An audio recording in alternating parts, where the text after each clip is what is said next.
Madam আমি একটু কথা বলতে চাই। দেখো বাবা, তোমার আব্বা আমার অনেক পুরোনো বন্ধু, প্রায় দেখা সাক্ষাৎ হইলে পরে তোমার ব্যাপারে আমার কাছে রিকোয়েস্ট করতে একটা চাকরির জন্য, তাই তোমার আমি এখানে নিয়ে আসছি। তুমি আর যাই করো বাবা, আমার মান সম্মানটা কোনো সময় নষ্ট করো না। কারণ কি জানো, আমরা গরিব মানুষ, টাকা পয়সা নাই, কিন্তু মান সম্মান আছে। মান সম্মান চলে গেলে আমরা কিছুই থাকবো না। আঙ্কেল, আপনি তো আমাকে বেশ কিছুদিন ধরেই চিনেন, জানেন। আমাকে দেখে কখনো মনে হয়েছে যে আমার দ্বারা আপনার কখনো অসম্মান হবে বা কোনো মানুষ ক্ষতিগ্রস্ত হবে? আরে জানি বলেই তো তোমার এই ম্যাডামের কাছে নিয়ে আসছি।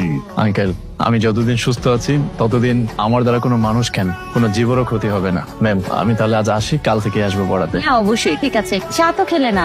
ম্যাম এখন না, কাল খাবো না। আচ্ছা। আসসালামু আলাইকুম। ওয়ালাইকুম আসসালাম। আসি আঙ্কেল। থ্যাংক ইউ রাজাক ভাই, ছেলেটাকে আমার খুব ভালো মনে হচ্ছে। পড়ালেখাটা যদি ঠিকঠাক মতো করায় তাহলে তো কোনো কথাই নেই। ওহো, ওকে তো বেতনের ব্যাপারে কোনো কথাই বললাম না।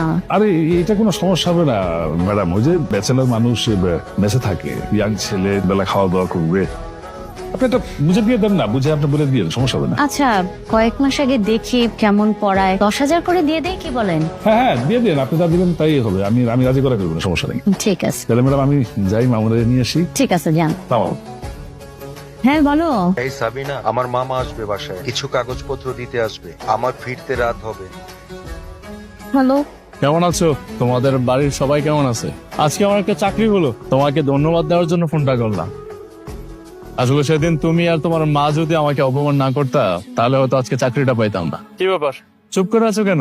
আরে আমি তো আর ভালোবাসার কথা বলতেছি না, টেনশন করো না, আমি আর কখনো ভালোবাসার কথা বলবো না। তুমি কি আমগর ব্যাপারে কিছুই জানো না? না তো, কি হয়েছে? আমার আব্বাকে প্রায় 1 মাস হয়ে গেছে, খুঁজে পাওয়া যাইতেছে না। আমরা থানা, পুলিশ, আত্মীয় স্বজনের সব লোকে খুঁজে ফেলাইছি, আমার আব্বার কোনো খোঁজ খবরই পাওয়া যাইতেছে না। আমার মনে হইতেছে আমার আব্বার বাইচা নাই। আরে কি বলো, মারা যাবে কেন? শোনো শোনো, তুমি কোনো চিন্তা করো না, দেখবা যে কাকা ঠিকই ফিরে আসবে। তুমি এগুলো কি বলো? হ্যাঁ আচ্ছা, আমি কি গ্রামে আসবো? মানে তোমার কোনো হেল্প লাগবে, আমি আসবো।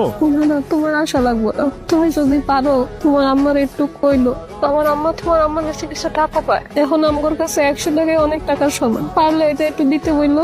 ঠিক আছে। দাদু ভাই, হ্যাঁ খাও, সবজি খাও। মাছগুলো খুব বড় বড় রে। দিব মামা। রাখ একটু পর, আগে এটা খেয়ে নে। বুঝলো? হয়ে গেল? যেমন ভালো তেমন লবণ, নাকি মানুষ খায়?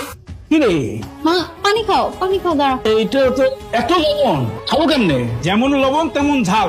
আহা, মামা, মামা একটু ওয়েট করেন, 10টা মিনিট সময় দেন আমাকে, আমি এক্ষুনি খাবার অর্ডার করে দিচ্ছি। হ্যাঁ তার দরকার হবে না, আমি বাইরে খেয়ে নিব। রেশমা, হ্যাঁ রেশমা, হ্যাঁ ওকে কিছু এগুলো কি রান্না করেছো? হ্যাঁ, ছি ছি ছি।